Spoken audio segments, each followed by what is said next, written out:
The little boy's hand was warm in mine when the judge began to speak.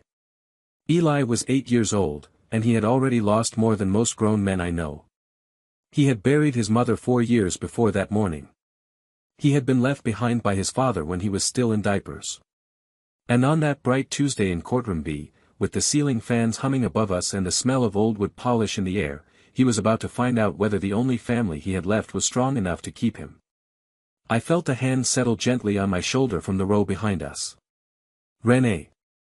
She wore a coral blouse the color of a Sunday sunrise, and her face was steady even though I had heard her up at 3 in the morning making coffee she did not drink.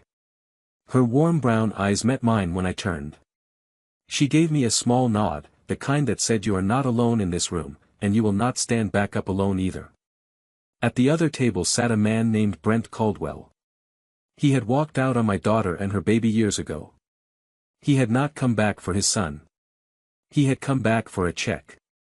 Eli's mother had died in a warehouse accident at the age of 26, and the settlement she left behind was sitting in a trust with that little boy's name on it. Brent's lawyer was leaning over and whispering something. Brent was not looking at his son. Not once. In 2 hours of testimony he had not looked once. The judge cleared his throat. That moment is where this story should end, in the silence right before a man in a black robe decided the rest of my grandson's childhood. But for any of it to make sense, I have to take you back to a diner on Route 6, and to the night I met a woman in an emerald green blouse who changed every road in front of me. If you have ever felt like the world had quietly moved on without you and forgotten to send word, I want to ask you a small kindness tonight. Tap that subscribe button before you scroll any further.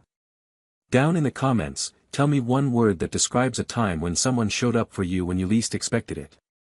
The world needs more of those stories, and I promise you this one is going to leave you feeling less alone tonight. Now let me take you back.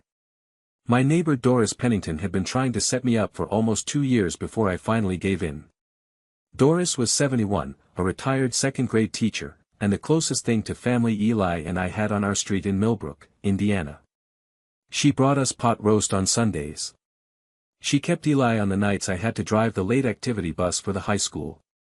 She prayed for us out loud over the phone with her sister in Ohio whether we asked her to or not. She had decided, somewhere along the way, that I was wasting what was left of my life. You are 56 years old, Frank Holloway, she told me one evening on her porch. Margaret has been gone 6 years come November. Hannah has been gone 4. That boy upstairs in your house is the best reason in the world to keep going, but he is not a reason to stop being a man. I looked at the porch railing and did not answer. There is a woman I want you to meet, she said. Her name is Renee. She used to work in property somewhere out east. Moved back home to take care of her mother before the mother passed. She eats dinner alone every Tuesday at the diner on Route 6. I know because my book club is there at the same time. She is tired and she is kind, and I think the two of you would understand each other. Doris. Just 1 cup of coffee, she said. If she annoys you, you finish the coffee, you say thank you, you come home. But I think you owe yourself 1 cup of coffee. I let 3 more weeks go by. Then on a Tuesday in October, with the maple trees on my street turning the color of brick, I put on the only good shirt I had left, a royal blue button-up with mother-of-pearl snaps that Margaret had bought me for my 50th birthday, and I drove out to the diner on Route 6. I was 40 minutes early. I sat in the parking lot listening to a country station play the same 3 songs in a row. My hands kept finding the steering wheel and gripping it for no reason. I thought about turning the truck around twice. I thought about Margaret, the way she used to laugh with her whole chest, the way she would have said go inside, you old fool, before you talk yourself out of it. I thought about Hannah, who had been a senior in high school the year her mother got sick, who had quit her college plans to help us, who had held my hand at her mother's funeral and told me with a steady voice that we were going to be okay. I thought about Eli, who was at Doris's house that night with 2 grilled cheese sandwiches and a model airplane to paint. He was the reason I was sitting in that parking lot. He was the reason for everything I did. I got out of the truck. The diner was the kind of place that had not been renovated since 1986. Red vinyl booths, brown linoleum, a long counter with chrome napkin holders. The smell hit me first, fryer oil and coffee and pancake syrup, and it was a smell that felt like a place where nobody was going to look down on a school bus driver in his good blue shirt. The hostess pointed me to a booth by the window. I sat down. I ordered black coffee. I waited. She came in at 7 on the dot. I knew her right away because Doris had told me she would be the woman wearing emerald green. The blouse was simple, no sparkle, the kind of green that looked good against her warm brown skin. Her hair was natural and pulled into a low bun. She was tall, maybe 5'8", and she carried a small handbag close to her side like a woman who had been raised to be careful with her things. She was beautiful in the way that quiet women are beautiful. Not loud. Not arranged. Just present. I stood up. She saw me and walked over, and there was a small hesitation in her step right before she reached the booth, like a person who had decided 3 times that morning whether to come. "Frank," she said. "Renee. Thank you for coming." She slid into the booth across from me.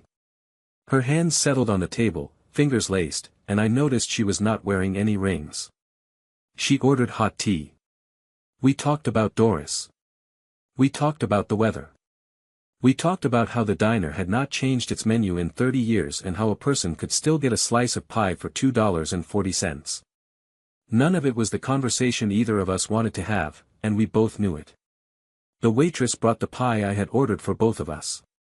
Apple, with a scoop of vanilla ice cream melting down the side. 2 forks. Renee looked down at the pie. She looked at her hands. She looked at the table. And then, very quietly, she said the words that started everything. "I am sorry I am not what you expected." The fluorescent light over our booth buzzed softly. A man at the counter laughed at something on the television. A waitress called an order back to the kitchen. The world kept going the way the world keeps going.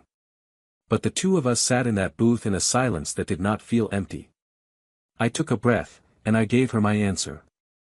I want to be careful telling you what I said next, because I have replayed that minute in my head more times than any minute of my life, and I am afraid of dressing it up.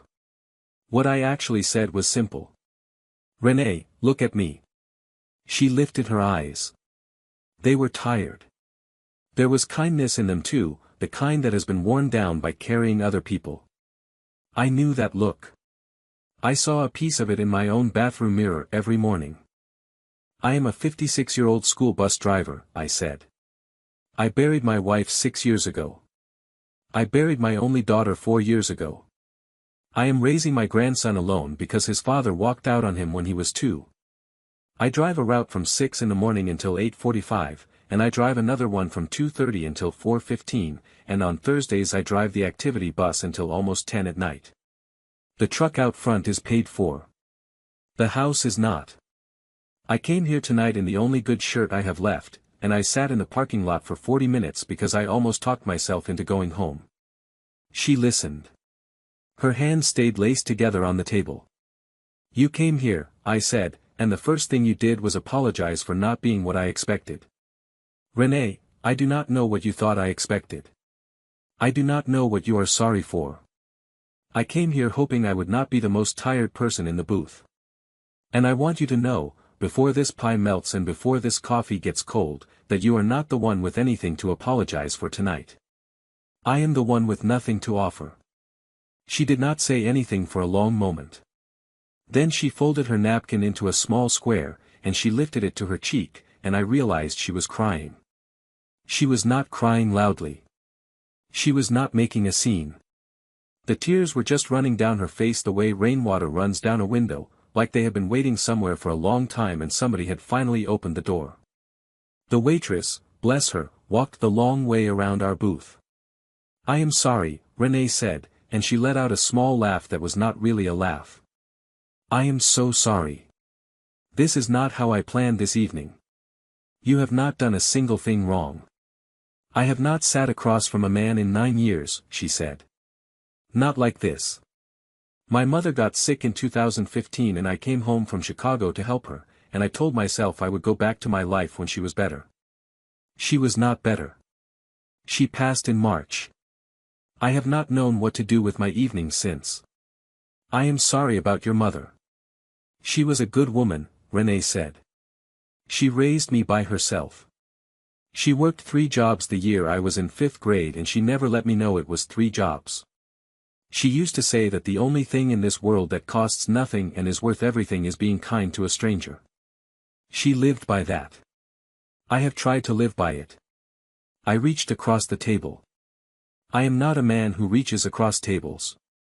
But I reached across the table and I put my hand over her laced fingers, and she did not pull away.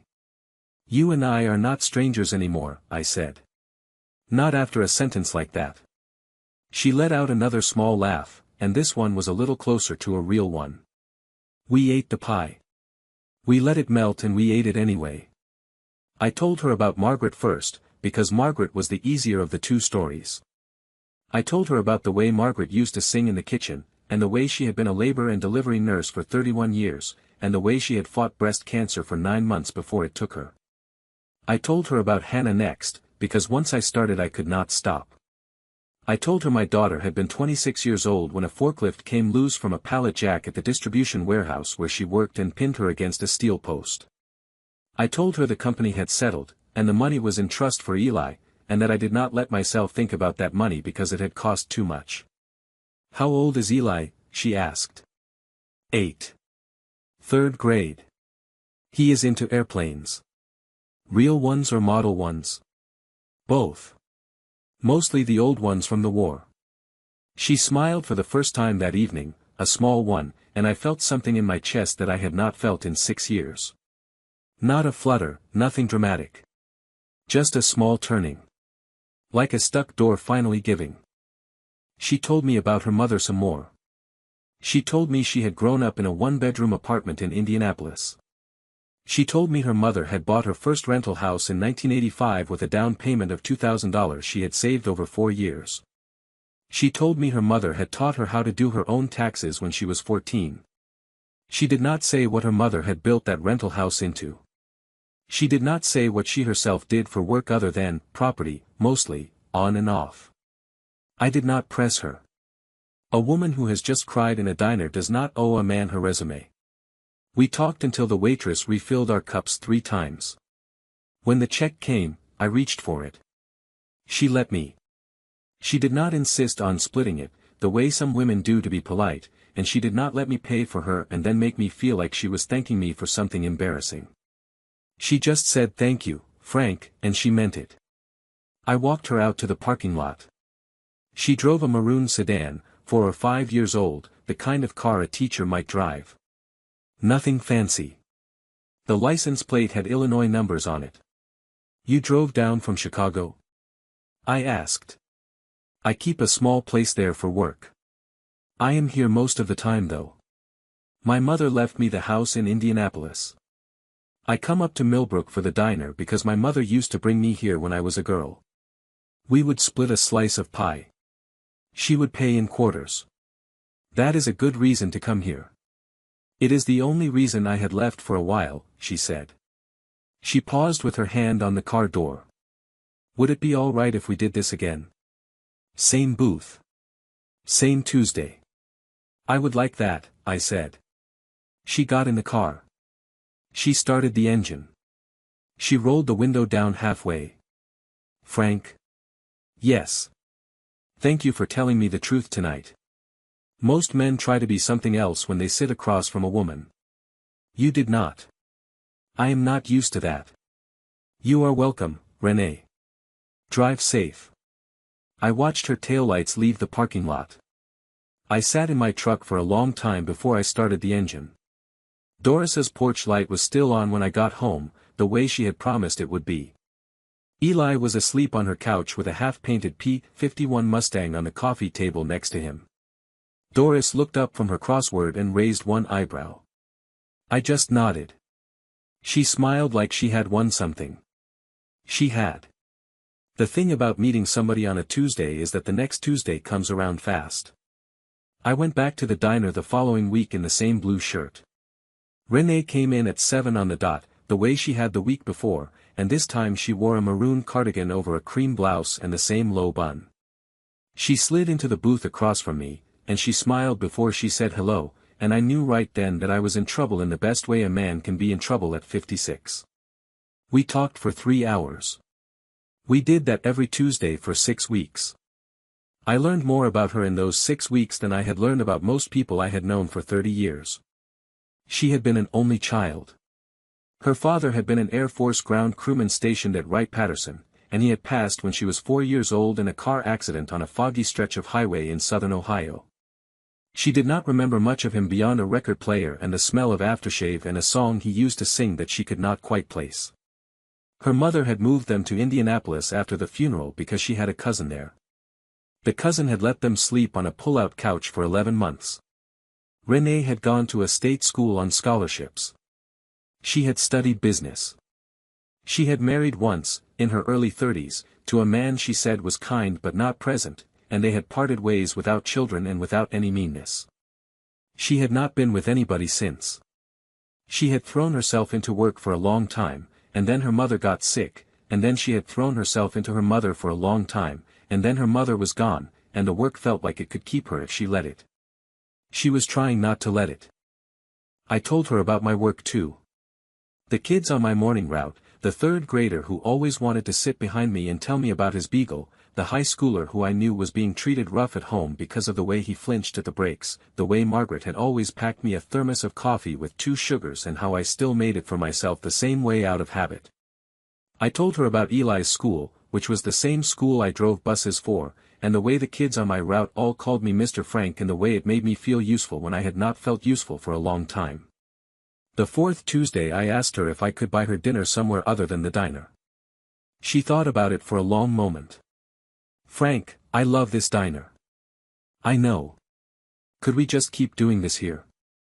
Yes, ma'am. She reached across the table and put her hand on mine.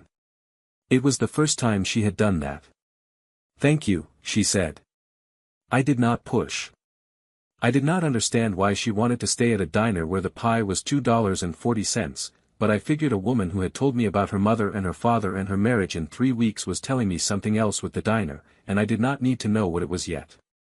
A man can be patient. A man who has lost as much as I have can be very patient. Doris noticed. She showed up at my door with a foil-wrapped meatloaf one Sunday afternoon and stood in my kitchen with her arms folded. Frank Holloway. Doris. You are humming. I am not. You were humming when you let me in. I was not. You hum when you are happy. You used to hum when Margaret was in the kitchen with you. You have not hummed in this house in 6 years and you have hummed twice since I walked in. Do not lie to me about humming. I put the meatloaf in the refrigerator and I did not answer. She looked at me for a long second. Eli is going to like her, she said. You have not met her. I do not need to. I see your face. I did not see Renee on Halloween because Eli had a school party and I was the bus driver who drove the kids home in their costumes. I told her on Tuesday and she laughed and asked what he had gone as. A P-51 Mustang pilot, I told her. She said her mother had once made her a Halloween costume of Bessie Coleman, the first black woman with a pilot's license, when she was 8 years old. I had not known that. I had not known a lot of things. On the 6th Tuesday she asked me, quietly, over her tea, if she could meet Eli. I had been waiting for that question for 2 weeks and I had been afraid of it for 2 weeks. Not because of her. Because of him. Eli had not met a woman of mine, because there had not been a woman of mine, and I was afraid of what it would do to him if I introduced him to somebody and it did not last. He had lost his mother. He had lost his grandmother before he was old enough to remember her. He had been left by his father. The boy had a small heart, and that small heart had been asked to be brave too many times already. I told her all of that. She listened, and when I was done, she said this. Frank, I will not come into that house unless you and I both believe I am staying. If we are not sure, we wait. That little boy has had enough people walk in and walk out. I will not be one of them. I sat there in that booth and I knew. I knew the way a man knows when the truck is going to make it up a hill or not. Come Sunday, I said. Sunday. He likes mashed potatoes. He likes them lumpy. He hates them smooth. Lumpy mashed potatoes. Understood. She smiled. I smiled back. We finished our pie. Outside, in the parking lot, I walked her to her maroon sedan and I did something I had not done since I was a teenager. I kissed her cheek. Just her cheek. Quick and gentle. She put her hand on my arm and she did not say anything for a moment, and then she said good night, Frank. I drove home. I sat in the driveway for a while with the engine off. The sky was full of stars, the way it gets in Indiana in November, and the porch light at Doris's was on. I thought about Margaret and I told her, out loud in the cab of my truck, that I hoped she did not mind, and that I thought she would have liked this woman. The porch light at my own house was on too. Eli had left it on for me, the way he always did. I went inside. The Sunday Renee came over, I was up at 5. I cleaned the house twice. I cleaned the kitchen 3 times. I bought a new tablecloth at the dollar store because the old one had a stain from a spaghetti dinner 2 Christmases ago that I had stopped seeing until that morning. I made a pot roast, the same one Margaret used to make, with carrots and onions and red potatoes and a sprig of rosemary on top. I made the mashed potatoes by hand and I left them lumpy on purpose. Eli sat at the kitchen table watching me. He was 8 years old and he had inherited his grandmother's eyes, which is to say he had very serious eyes that did not miss much. Grandpa. Yes, Bud. Is she nice? Yes, she is. Doris says she is real nice. Doris is right. Doris is usually right. Is she going to be like my new grandma?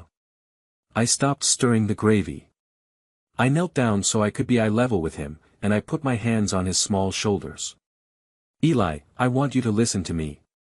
Renee is my friend. She has been my friend for a couple of months now.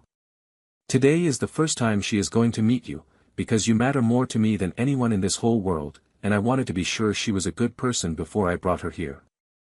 I think she is a good person. I think you are going to like her. But she is not your grandma yet, and she is not going to try to be your grandma today. She is just going to be a nice lady who came to dinner. Okay. Okay. You do not have to call her anything you do not want to call her. You can just call her Renee. She knows. She and I talked about it. Okay. And buddy, if you do not like her, you tell me. You tell me tonight when she is gone, and we will figure it out. Your opinion matters in this house. He thought about that for a moment. Grandpa. Yes. Does she know about my P-51 Mustang? She knows you like airplanes. I have not told her the rest. I figured you would want to. His face lit up. Okay. She arrived at 4 on the dot in a navy blue dress with a thin gold chain at her throat, and she carried a small paper bag in one hand and a covered dish in the other. The covered dish was sweet potato pie. The paper bag, she said, was a present for Eli, but she would let me decide if he could have it. I peeked inside. It was a small balsa wood glider kit. The Spitfire. That is a British Spitfire, I said. He has been wanting a Spitfire. My father was Air Force. I learned what to look for. I felt that small turning again in my chest. I let her give it to him. He opened it carefully, the way an 8-year-old who has been taught to be polite opens a gift in front of a stranger, and then his eyes got wide. A Spitfire, he whispered. It is the Mark 9 variant, Renee said. She squatted down so she could be at his level on the living room rug. The one the British flew over the English Channel in 1940. Eli stared at her. How did you know that? My daddy used to tell me about airplanes. He worked on them. He was not a pilot, but he loved them. He took me to an air show when I was 4 years old, the year before he died, and he held me up on his shoulders so I could see a Spitfire fly. Eli looked at her for a long moment. My mom died too, he said. I know, sweetheart. Your grandpa told me. I am very sorry. Did your dad's death feel like a hole in your stomach? She did not flinch. She did not look up at me. She did not try to soften it. It still does sometimes, she said. And I am 54 years old. So I am going to tell you the truth, Eli. The hole gets smaller. It does not go away.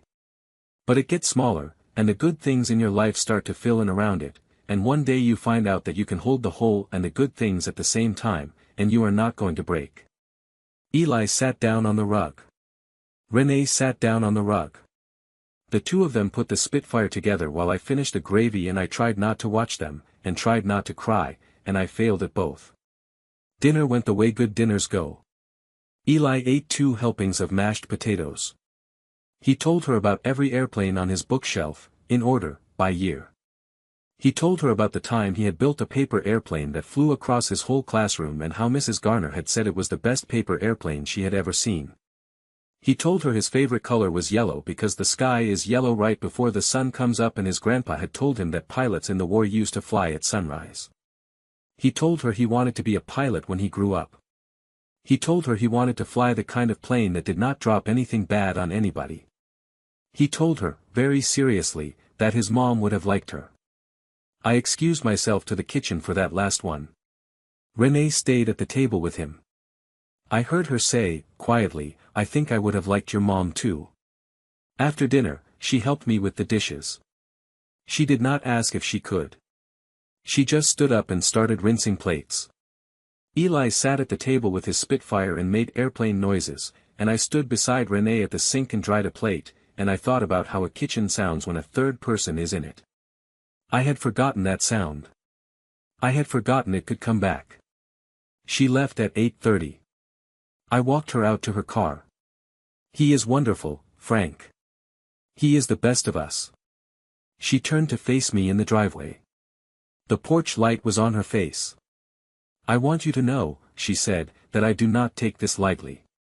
I know what it took for you to bring me into that house tonight. I am not going to disappoint either of you. I want you to know that. I do." She kissed me. Not on the cheek this time. On the mouth, soft and quick, and then she got in her car and drove away, and I stood in the driveway for a minute longer than I needed to, looking up at the stars. Eli was at the kitchen table when I came back inside. "Grandpa." "Yes, Bud. She is nice." "Yes, she is. I am gonna call her Miss Renee. That is a good name to call her." He nodded once, the way a serious 8-year-old nods when he has made an important decision, and he went back to his Spitfire. I sat down at the table next to him. I watched him work. I thought about how a man's life can change without him noticing the exact moment, and how every Tuesday for 6 weeks had been an exact moment, and how this Sunday had been an exact moment too.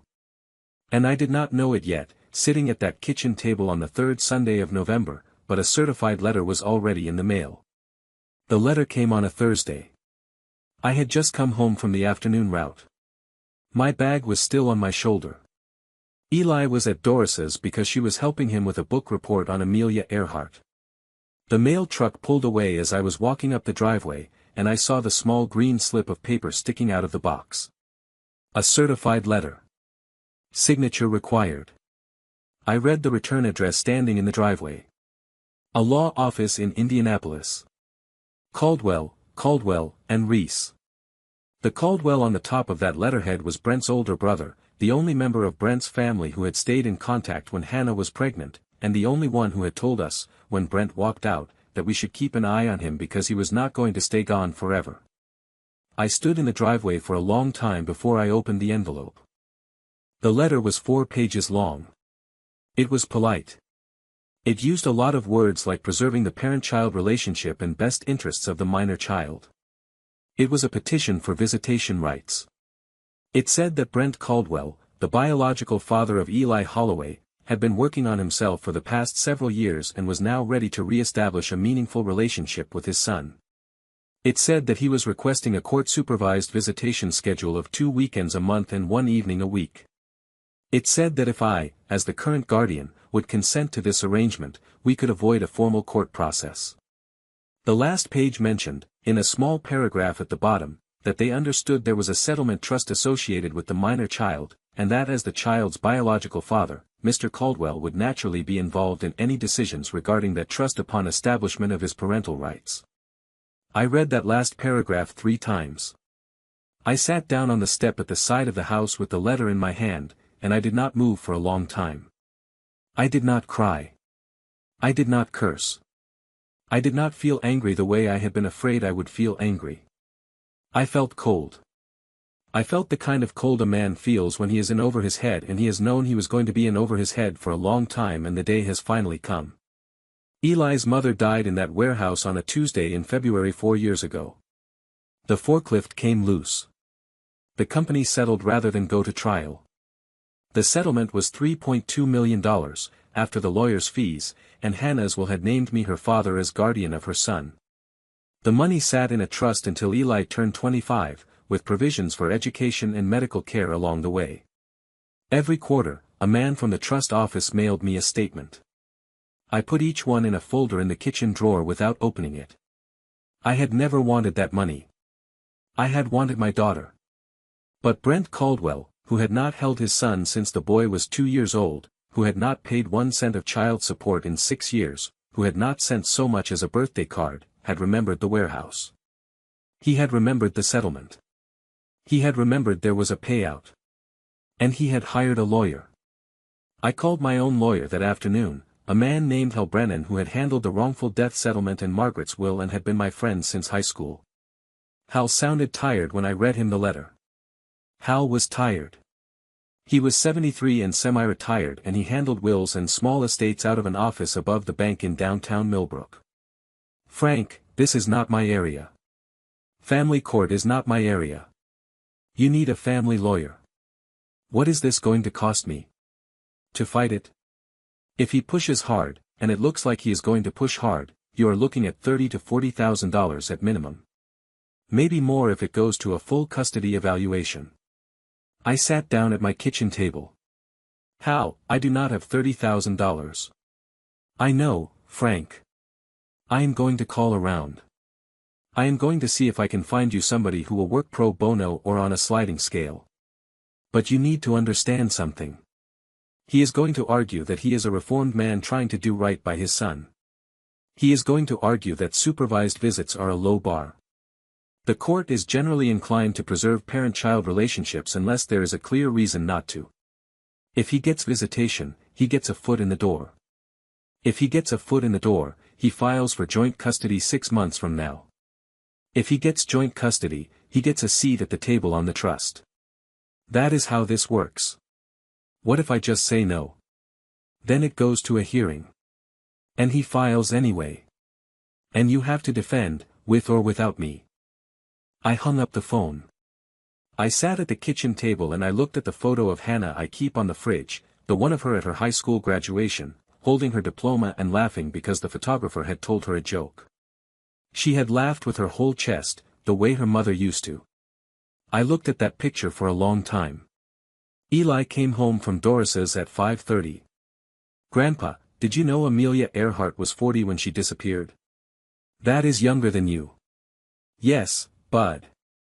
You look tired. I had a long day. Okay. He went upstairs to do his homework. I watched him climb those stairs, his small shoulders, the cowlick at the back of his head, and I felt the cold spread out from my chest into the rest of me. I called Renee at 7. Frank. Renee. She heard it in my voice. I do not know how, but she did. She said she was on her way. She lived an hour from me. She was at my front door in 42 minutes. I sat at the kitchen table and I let her read the letter. I watched her face while she read. Her mouth tightened at the part about the trust. Her hand stilled on the page at the part about avoiding a formal court process. She put the letter down. She folded her hands. Frank, I want to tell you something. Okay. I have lived a longer life than you know. I have seen this exact letter before. Not this letter. Letters like this. There are people in this country who make a living off the trust funds of children whose parents have died. They wait. They watch. They reappear at the right moment with a lawyer and a sad story about how they have changed. They get visitation, then joint custody, then their hand on the money. Brent Caldwell is one of those people, or he has hired one of those people, or both. Hal said it would cost $30,000 to fight it. Hal is low. I looked at her. There was something in her face I had not seen before. Not anger. Steel. Frank, I want you to do me a favor tonight. I want you to let me make a couple of phone calls in the morning. I want you to not call any other lawyer until you and I have talked again. Can you do that for me? Why? Because I have some friends who handle this kind of thing for a living, and I do not want you spending money you do not have until I have spoken to them. I want you to stop reading for a moment. I want you to think about something with me. If you were sitting at a kitchen table tonight, and somebody you had not seen in 6 years sent you a polite letter through a lawyer asking for access to your grandchild, knowing full well that they were doing it for the money the child's dead mother had left behind, what would you do? Would you fight? Would you fold? Would you let pride get in the way of help? I want you to comment one word below. The word you would speak to that letter if you could speak to it. And while you are down there, hit that subscribe button and stay with us, because what happens next changed every road in front of me, and it might just change one of yours too. Renee stayed that night. She slept on the couch. She made breakfast in the morning. She kissed Eli on the top of the head before he went to school, and she did not make a thing of it, and Eli did not make a thing of it either, and the two of them just moved around each other in the kitchen like they had been doing it for years. She left at 9 to drive back to her place in Indianapolis. She kissed me at the door. Frank. Yes. Promise me you will not call anybody today. I promise. I will be back tonight. There is something I should have told you a long time ago. I am going to tell you tonight. She got in her maroon sedan. She drove away. I went to work. I drove the morning route. I drove the afternoon route. I came home. I made spaghetti for Eli. I did the dishes. I watched the clock on the kitchen wall. She came back at 6. She was not driving the maroon sedan. The car at the curb was a black town car, the kind I had only ever seen in movies and at funerals. The man driving it was wearing a suit. He nodded to me through the windshield and did not get out. Renee came up the walk with the same low bun and the same gentle face, but she was wearing a charcoal pantsuit now and a deep red blouse, and there was a leather folder under her arm that looked expensive. She came in. She sat down at the kitchen table. She set the folder on the table between us. Eli was upstairs reading. She took a breath. Frank, my full name is Renee Calloway. I am the CEO of a company called Calloway Holdings. We are a real estate firm based out of Chicago. My mother started the company in 1985 with one rental house in Indianapolis, and over the next 30 years she and I turned it into something larger. When she passed in March, I inherited her share. Calloway Holdings owns commercial and residential properties in 11 states. Last year we did just over $400 million in revenue. I sat very still. Frank. Yes. The reason I have not told you this is because I have been told I am wealthy more times in the last 5 years than I have been told I am a person. I came to that diner the first night we met because Doris had told me about a man who was tired and kind and raising a grandson. I wanted to be a person across the table from another person.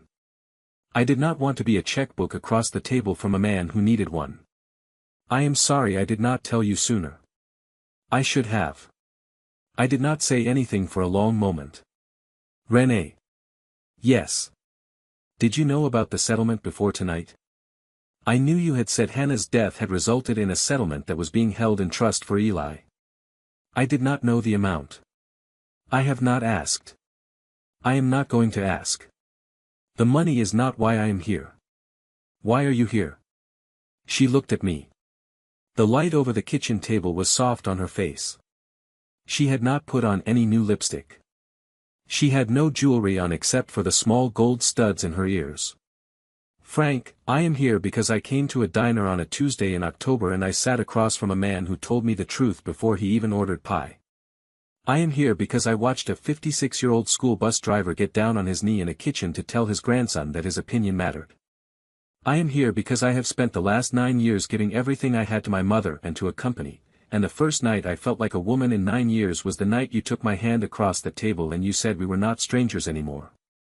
I am not here for the boy's money. I am here for you. I am here for him. I am here because I have not had a family in a very long time, and I am old enough to know one when I see one. I cried. I had not cried since Hannah's funeral. I sat at that kitchen table in front of a woman I had known for 2 months and I cried, and she got up out of her chair and she walked around the table and she put her arms around my shoulders from behind and she held me while I cried. She did not say anything. She just held me. When I could speak again, I said the thing I knew I had to say. Renee, I cannot take your money. Frank. I cannot. I am sorry. It is not pride. Maybe it is some pride. But it is not just that.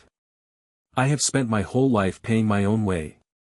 I drove a school bus for 31 years so my daughter could have what she needed.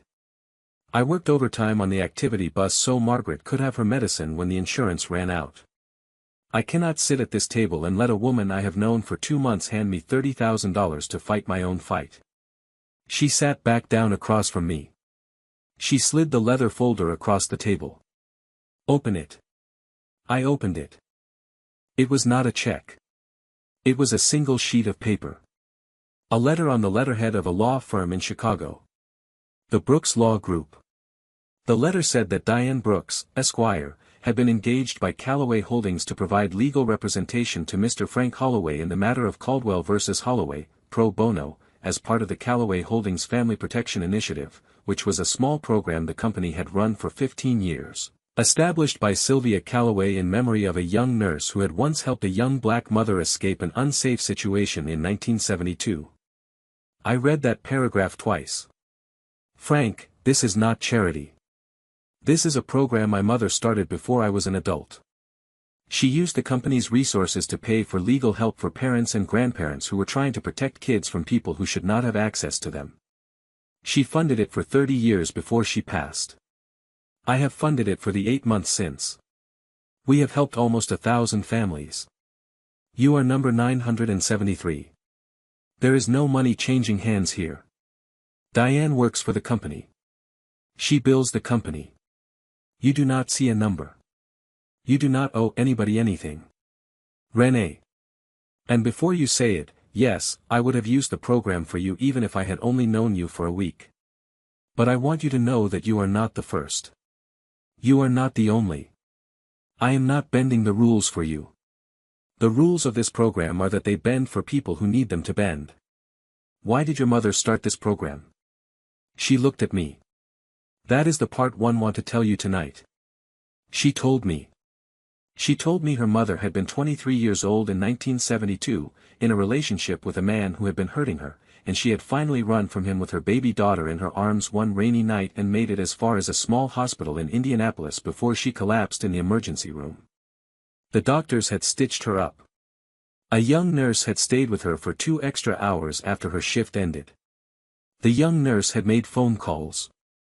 The young nurse had gotten her into a women's shelter program 2 towns over, with a new address and a head start, and she had handed Sylvia a brown paper bag with a sandwich and a $20 bill that the nurse had taken out of her own wallet. Sylvia had asked her name. The nurse had said her first name. Sylvia had never known the last name. She had told that story to Renee every year on Renee's birthday.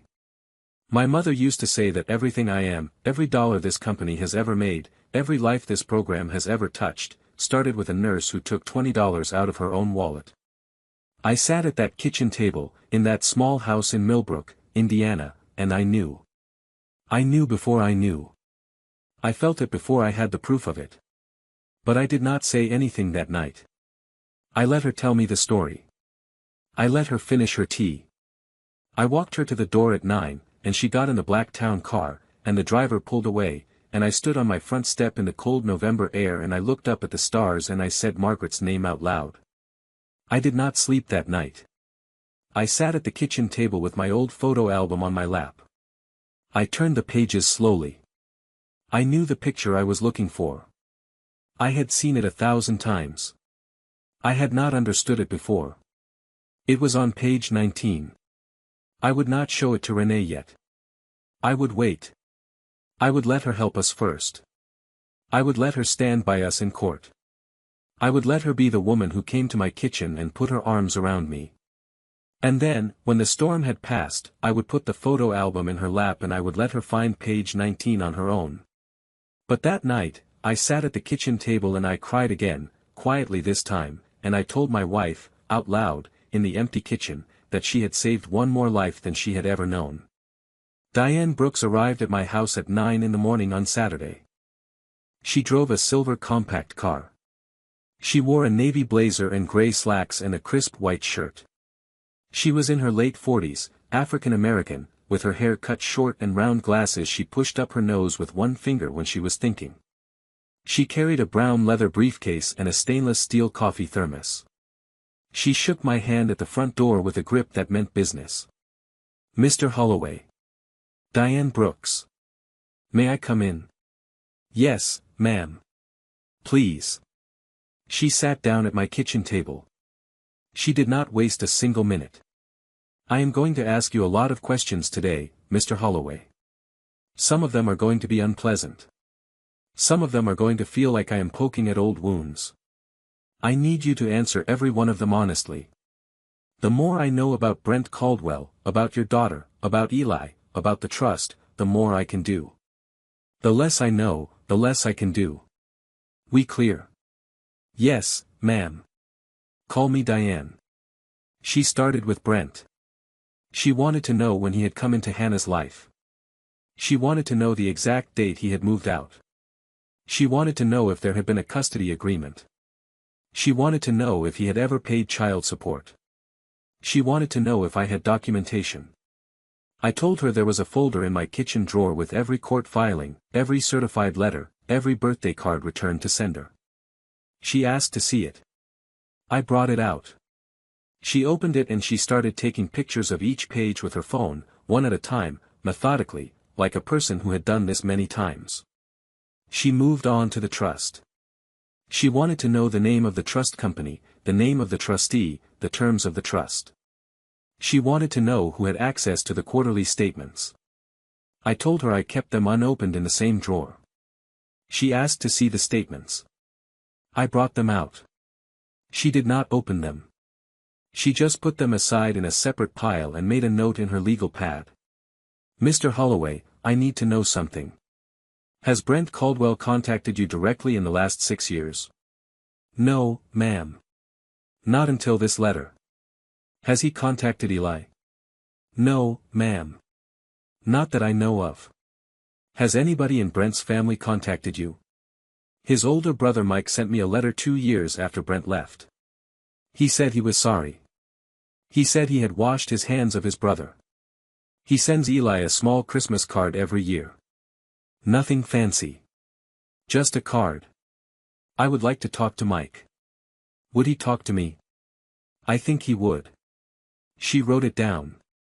She spent 4 hours at my kitchen table that Saturday. She drank 3 cups of coffee. She ate one of the leftover cinnamon rolls Renee had brought over the night before. At noon she got up and walked out to her car and came back with a second briefcase, and she pulled out a laptop and a portable scanner and she scanned every page of every document in my kitchen drawer. She did not let me help. She did it herself, page by page, calmly. At 1 o'clock she closed the laptop. "Mr. Holloway, I am going to tell you what I think we are dealing with. I want you to listen, and I want you to not interrupt, and at the end I am going to tell you what I am going to do about it." "Yes, ma'am." Brent Caldwell is part of a small network of people who do this professionally. He is not the lawyer. He is the client. The lawyer on this case, a man named Philip Reese, has filed nearly identical petitions in 7 different states over the past 12 years. I have already pulled the case files on 3 of them. The pattern is the same. A biological parent who has been absent for many years reappears immediately after a child becomes the beneficiary of a settlement or an inheritance. The lawyer files a polite petition for visitation. The absent parent has just enough good behavior in the recent past to look reformed.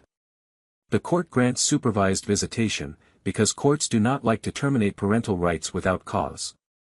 18 months later, the absent parent files for joint custody.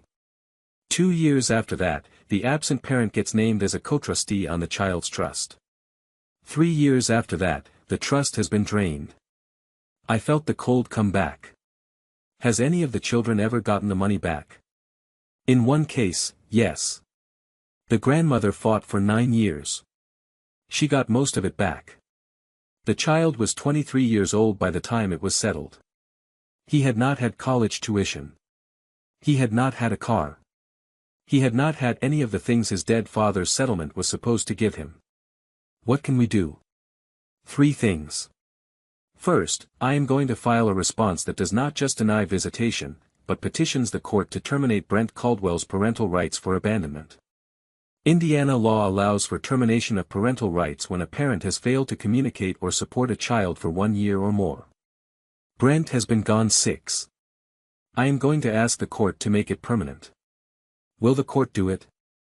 Courts do not like to do it. But courts will do it when the evidence is overwhelming. And the evidence is going to be overwhelming. What is the second thing? I have a private investigator looking into Brent Caldwell as we speak.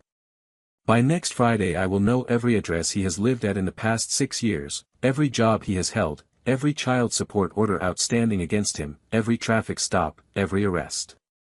I already know he has unpaid child support orders in Texas and Arizona. I expect to find more. If there are outstanding warrants, we will know. And the third? The third is the easiest. I am going to call his brother Mike on Monday morning, and I am going to ask him if he would be willing to provide a written statement. The statement will say what he knows about his brother. It will say what his brother has and has not done in the past 6 years. It will say what his brother told him about why he was reappearing now. Mike will do that. Mr. Holloway, I am very good at my job. Mike will do that.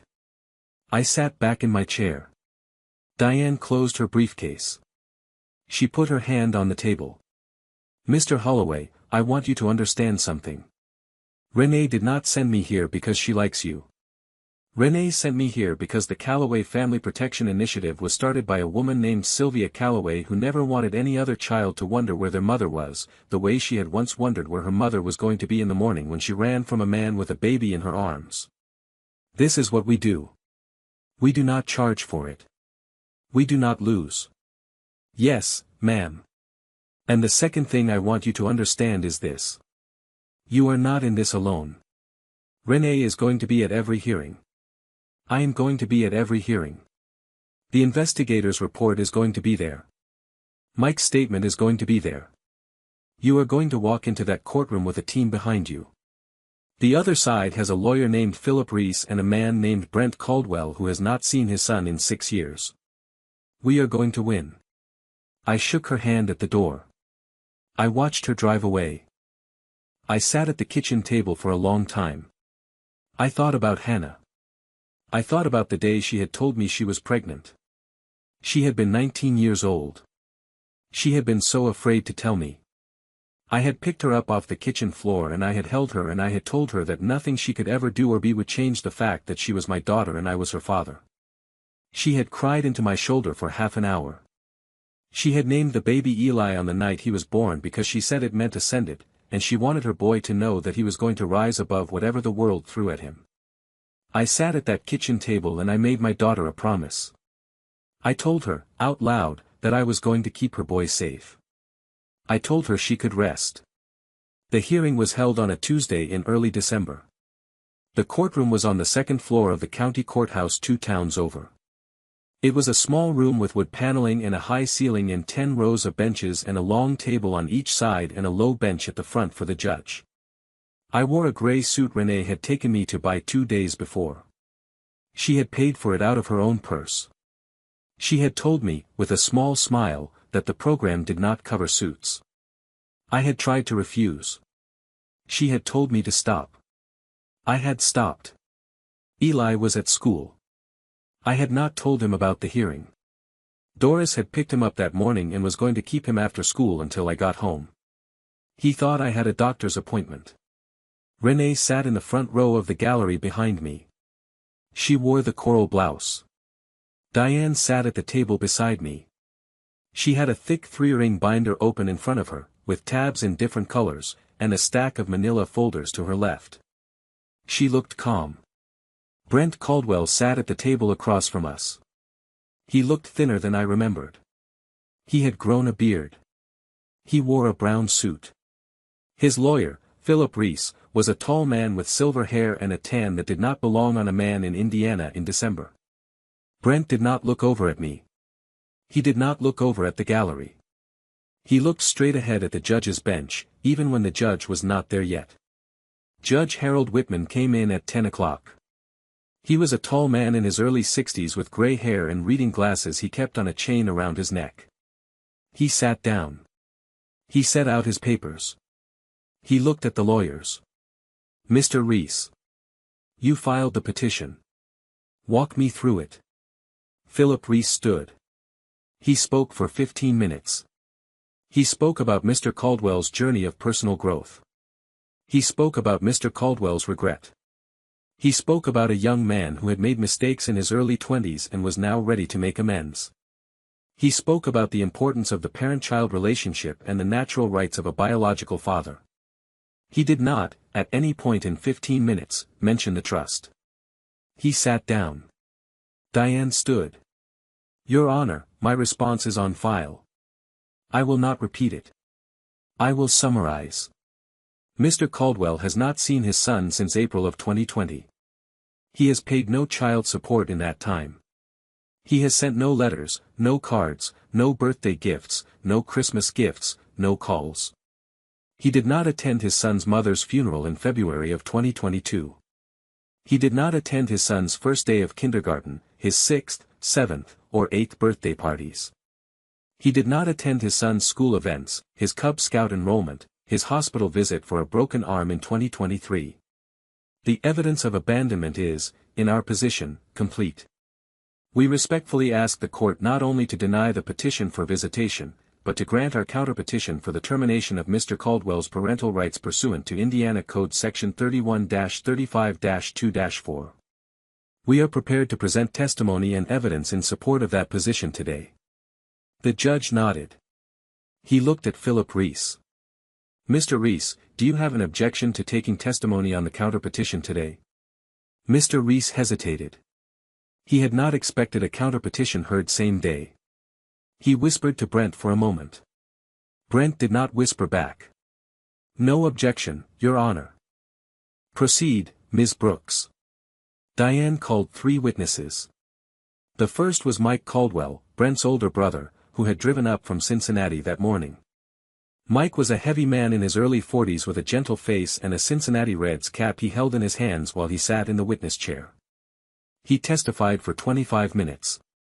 He testified that his brother had told him, 6 weeks before filing the petition, that he had learned about the warehouse settlement. He testified that his brother had told him there might be a way to get back in, so that he could get a piece of the money. He testified that his brother had asked him for the phone number of a lawyer who handled this kind of thing. He testified that he had not given his brother the phone number, because he had not wanted any part of it, and that he had warned me by writing a letter that he had not sent because he was afraid Brent would find out. Mike looked at me when he said that last part. I nodded at him. He nodded back. The second witness was the private investigator Diane had hired, a woman named Patricia who had spent 18 years as a state detective before going private. Patricia testified about Brent's outstanding child support orders in Texas, $14,800 owed for a daughter he had fathered with another woman in 2017, and Arizona, $9,200 owed for a son he had fathered in 2019.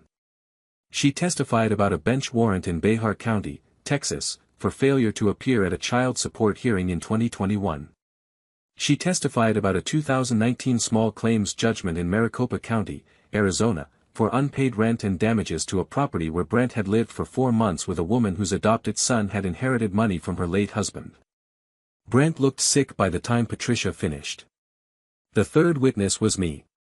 Diane walked me through it gently. She asked me about Hannah. She asked me about Eli. She asked me about the funeral.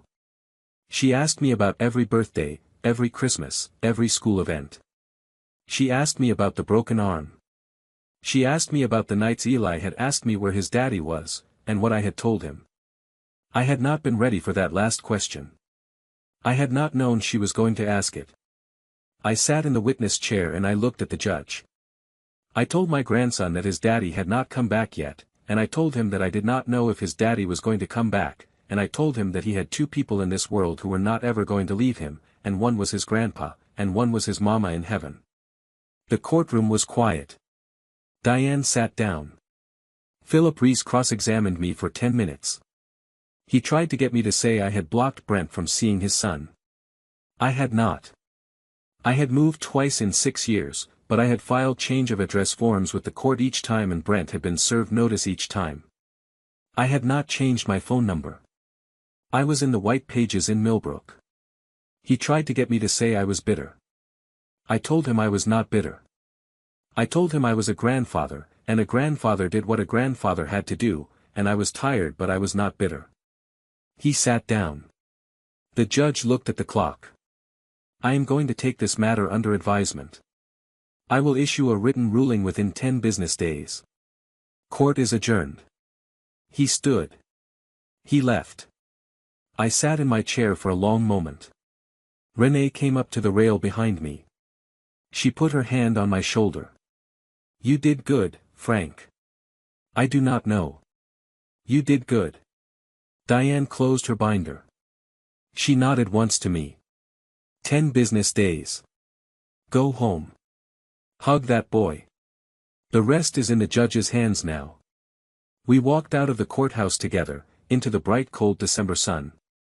Brent did not come out behind us. I do not know if he was still in the courtroom or if he had gone out a side door. I did not look. Renee drove me home. I did not say much. She did not ask me to. At my front door she kissed me. She told me she loved me, for the first time, on my front step in the cold air. She told me she had been wanting to tell me for 2 weeks and she was sorry she had picked the day after a hearing to say it. I told her I had been wanting to hear it for 2 weeks too. She went home. She had a meeting in Chicago in the morning. I went inside. I sat at the kitchen table. The photo album was still on the counter where I had left it the night Renee had told me about her mother. I opened it to page 19. I was going to wait. I had told myself I was going to wait until after the ruling. But I sat at that kitchen table on the night of the hearing and I looked at the photograph, and I decided I was not going to wait anymore. I picked up the phone. I called her. Renee. Frank. Is everything okay? I need you to come back over tomorrow night. There is something I want to show you. She came at 6 the next evening. It had snowed during the day, the first real snow of the year, and her boots were dusted white when she came up the walk. She was carrying a small bag of clementines from the market. She kissed Eli on the top of the head when she came in. Eli was at the kitchen table doing math homework. He looked up at her with the small smile he had been giving her since the second time he met her, the smile that said you are part of the kitchen now. I waited until Eli went upstairs to take his bath. Then I brought the photo album to the kitchen table. I set it down in front of her. Renee, I want you to do something for me. I want you to open this photo album. Turn to page 19. Tell me what you see. She looked at me. She did not ask why. She turned the album around to face her. She opened it. She turned the pages slowly. She stopped at page 19. It was a small photograph, 4 inches by 6 inches, in a clear plastic sleeve. The photograph was taken in 1972. The date was written on the back in Margaret's careful handwriting. The photograph showed a young woman, maybe 23 years old, sitting on the edge of a hospital bed in a hospital gown. The young woman was African American. She had a small baby in her arms, a baby maybe 6 months old, wrapped in a blue and white striped blanket. The baby was looking up at the young woman's face. The young woman was smiling, but there was a bandage on her left cheek and her eyes were tired in a way that no one's eyes should be tired at 23. Standing next to the young woman, with one hand on her shoulder, was another young woman. She was white. She had long brown hair pulled back.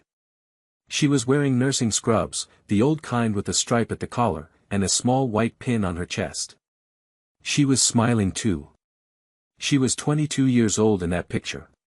She had not yet met me. She had not yet had Hannah. She had 9 more years before she would meet me in a parking lot outside a hardware store in Millbrook. She had 35 more years before she would be diagnosed. Her name in 1972 was Margaret Whittaker. She would be Margaret Holloway by the time I met her. Renee did not say anything for a long moment. She put her hand on the photograph. She did not pick it up. She just put her hand on it. She looked up at me. Frank. Yes. Frank. Yes. This is my mother. Yes. This is me. Yes. This is your wife. Yes.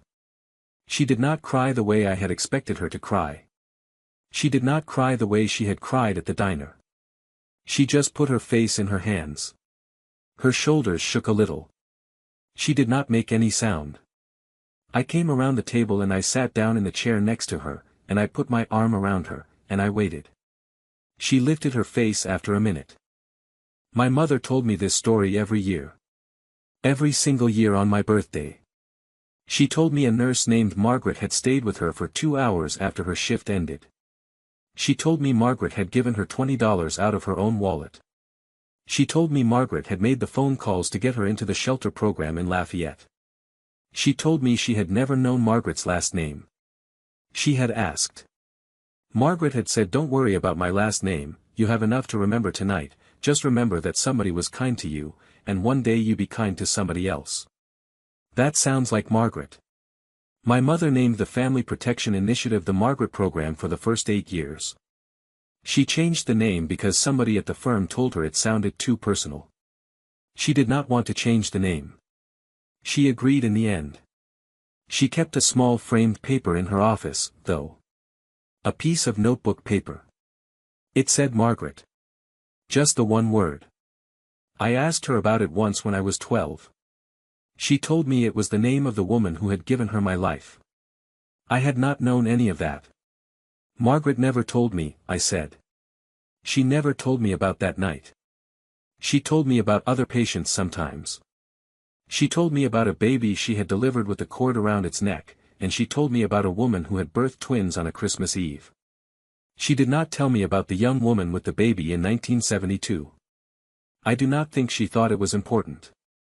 I think she thought it was just what a nurse was supposed to do. That is why she did not tell you. Yes. We sat at that kitchen table for a long time. The photo album was open between us. Upstairs, Eli was running his bath. Outside, the snow was starting to come down again, soft and slow, the kind of snow that does not stick. Renee touched the photograph with one finger. My mother used to say that the only thing in this world that costs nothing and is worth everything is being kind to a stranger. I remember you told me that. My mother believed that because of your wife. Yes. And your wife is the reason I have what I have. And your mother is the reason you came to that diner. She nodded. She looked at me for a long moment. Frank, I want to tell you something. Yes. I was going to tell you anyway. I was going to tell you after the ruling. But I want to tell you tonight, because tonight feels like the right night. Tell me. I want to marry you. I sat very still. Renee. I am not asking you to answer tonight. I am not asking you to do anything you are not ready to do. I just want you to know that this is where I am. I am 54 years old. My mother used to tell me that you do not get 100 chances at love in this lifetime. You get 1 or 2 if you are lucky. I have had 1. I am old enough to know I am sitting at my second one. I am not afraid of it. I took her hand. I held it. I looked at her. Renee, I want to marry you too. I have wanted to marry you for 3 weeks.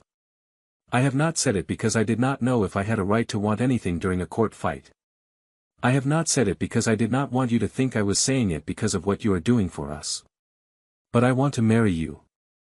I want to marry you, and I want Eli to have a grandmother again. I want him to know your name. I want to know that when I am gone, somebody is going to be at his college graduation.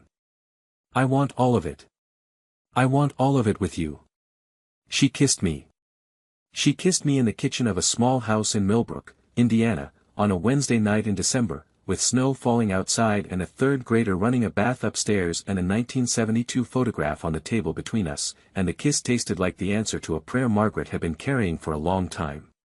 I do not believe in much. I have buried too many people to believe in much. But I believed that night that my wife was somewhere in the room, and I believed she was smiling, and I believed she had known all along. Eli came down the stairs in his pajamas after his bath. "Grandpa, what are you guys doing?" "Looking at old pictures, Bud." "Can I see?" I looked at Renee. She nodded. Eli came over to the table. He climbed up into the empty chair. He looked at the photograph. "That is Grandma when she was young." "Yes." "Who is the other lady with the baby?" Renee smiled at him. She wiped her eyes. "Eli, that lady is my mama. And that baby is me." Eli looked at her. He looked at the photograph. He looked at her again. "That means Grandma and your mama knew each other." "Yes, sweetheart. That means our families have known each other since before any of us were born." "Yes." He thought about that. "That is the coolest thing I have ever heard, Miss Renee." She laughed. It was a real laugh. The first real laugh I had heard from her in 2 weeks. I made hot chocolate. The three of us sat at the kitchen table and drank it. Eli told Renee about the airplane he had drawn at school that day. The snow kept coming down outside. The kitchen smelled like cocoa and clementines, and for the first time in 6 years, my house smelled like a home. Judge Whitman's ruling came on a Friday morning, 8 business days after the hearing. Diane called me before the mail truck got to my house. She had been notified by the court clerk. She read me the relevant paragraphs over the phone, in her calm, careful voice. In the matter of Caldwell versus Holloway, the court finds that the petitioner, Brent Caldwell, has not had any communication with the minor child, Eli Holloway, since April of 2020. The court finds that the petitioner has not provided any financial support, in any form, since that date. The court finds that the petitioner's stated purpose for the petition is not credible, in light of the testimony of his brother, the documentary evidence of his outstanding child support obligations, and the timing of the petition relative to the establishment of the trust on the minor child's behalf. The court finds that the petitioner's parental rights are subject to termination under Indiana Code Section 31-35-2-4, and so orders, effective immediately. The petition for visitation is denied with prejudice. Mr. Frank Holloway is hereby confirmed as the sole legal guardian of Eli Holloway. So ordered, this 5th day of December. I sat down on the kitchen floor. I sat down on the kitchen floor with the phone against my ear, and I did not say anything for a long moment. "Frank. I am here, Diane. You did it. You did it. We did it." I called Renee. She was in a meeting in Chicago. Her assistant put me through anyway, the way she always did. Renee picked up on the first ring. "Frank. It is done." She was quiet for a moment. "Tell me what you mean." "Whitman ruled in our favor. Brent's parental rights are terminated. I am Eli's sole legal guardian. Permanent. Final. Diane, just read me the order." She breathed out. I heard the sound of her breathing out, and I heard her say, very softly, "Thank you, Lord," and I heard the rustle of her standing up from a chair. "I am coming home tonight." "Yes, ma'am." She came home that night. She came home in the maroon sedan this time, not the town car, and she had a small overnight bag with her, and she did not ask if she could stay. She just stayed. Eli put a movie on after dinner, the one with the dog and the airplane, and the three of us sat on the couch and watched it. Eli fell asleep with his head on Renee's shoulder halfway through. She did not move. She let him sleep. I carried him up to bed at 9:30. Renee stood in the doorway of his room and watched me tuck him in. He woke up halfway. "Grandpa." "Yes, Bud." "Is Miss Renee going to stay tonight?" "Yes." "Okay. He went back to sleep. I closed his door softly. Renee and I sat at the kitchen table. She had made tea for both of us. She had brought a small box with her in her overnight bag, and she set it on the table between us, and she opened it. It was a ring. It was simple. A small gold band with a single round stone. Not flashy. Not anything that would have looked wrong on a school bus driver's wife. Frank. Yes. I asked you on Wednesday. I am going to ask you again tonight. The proper way. Frank Holloway, will you marry me? I had not cried again since the photograph.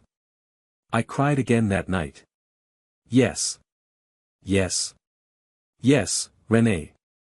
Yes. She put the ring on my finger. I put my hand on her face and I kissed her. We told Eli the next morning at breakfast. He thought about it for a long minute, the way he thinks about important things, and then he said, very seriously, that he had a question. Yes, Bud. Does this mean Miss Renee is going to be my grandma now? Renee looked at him. Only if you want me to be, sweetheart. You do not have to call me anything you do not want to call me. You can keep calling me Miss Renee. That is fine too. Eli thought about that. I think I am going to call you Grandma Renee. Because Doris told me a long time ago that grandmas are people who choose you. And you chose me. Renee had to leave the kitchen for a minute. When she came back, her eyes were red, but she was smiling. She sat down. She finished her toast. The three of us went on with the morning. They were married in May. It was a small wedding. We had it in the backyard of the house in Millbrook, because Renee had said she wanted it small and she wanted it home. Doris baked the cake. Mike Caldwell came up from Cincinnati and he stood as one of my witnesses, because he had stood up for us in court and that meant something to me, and his older sister Karen came too. Diane Brooks came up from Chicago. Anthony Reeves, Renee's COO, walked her down the aisle, because her father was gone and she had decided years ago that Anthony was the closest thing to a brother she had. The minister was a woman from the local Methodist church who had known Margaret. She cried a little during the vows. Eli was the ring bearer. He wore a small navy suit and a yellow tie because he had insisted on yellow, and he carried the rings on a small white pillow with a P-51 Mustang embroidered on it, which Doris had done by hand. He stood up there with us the whole ceremony. He did not fidget. He did not run off. He stood there like a third grader who was being part of his family. We did not honeymoon right away. Eli had school. Renee and I did not want to leave him. We took a long weekend in Mackinac Island in June, just the two of us, while Eli stayed with Doris, and we ate fudge and we rode bicycles around the island and we held hands on the porch of a small inn at sunset. In August, Renee moved into the house in Millbrook. She did not sell the place in Indianapolis or the apartment in Chicago. She used both for work. But the house in Millbrook was home. She put a new tablecloth on the kitchen table. She kept the old one, the one I had replaced for our first Sunday dinner, in a drawer in the hutch. She said she was going to keep it forever. Eli started 4th grade in September. I drove the morning route. I drove the afternoon route. I drove Eli to and from school on his bus, the same way I had for 3 years. Renee worked from a small office she set up in the spare bedroom upstairs. She took the train into Chicago on Mondays and came home on Thursdays. Anthony Reeves ran the company on the days she was not there. The Callaway Family Protection Initiative helped its 1,000th family in October. Diane Brooks sent us a framed certificate. Renee hung it in the kitchen, above the spot where the photo album sat in a place of honor on the hutch. In November, we drove down to Indianapolis to put a small headstone on Sylvia Callaway's grave. Renee had not done it yet. She had not been ready. We did it together. The headstone said her name, her dates, and one sentence underneath. The sentence was something Renee had decided on by herself. It said, she was kind to strangers, and the strangers came home. We stood at that grave together. I held her hand. She did not cry. She had cried enough. She thanked her mother out loud, in front of the cold November sky, and she told her that her grandson was waiting at home with hot chocolate, and that everything had turned out all right. We drove home. The porch light was on. Doris had baked a casserole. Eli was at the kitchen table with a model airplane and a book about the Tuskegee Airmen that Renee had bought him for his birthday. He looked up when we came in. He grinned. "Grandma." "Yes, sweetheart. I finished the wing." "Show me." She sat down at the table. She put her hand on his shoulder. I hung up my coat. I put the kettle on. I looked at the three of us in the reflection of the kitchen window, 3 people in a small house in Millbrook on a quiet November night, and I thought about a diner on Route 6, and a Tuesday in October, and a woman in an emerald green blouse who had once whispered, "I am sorry I am not what you expected." I had told her, that night, that I was the one with nothing to offer. I had been wrong. We had both been wrong. We had both been carrying the answer to the other person's question for our whole lives, and we just had not known it. The kettle whistled. I poured the tea. Eli was telling Renee about the Tuskegee Airmen. Renee was listening, the way she always listened, with her whole face. The porch light was on outside. The snow had not started yet, but it would start soon. The world kept going the way the world keeps going. And the 3 of us went on with the evening.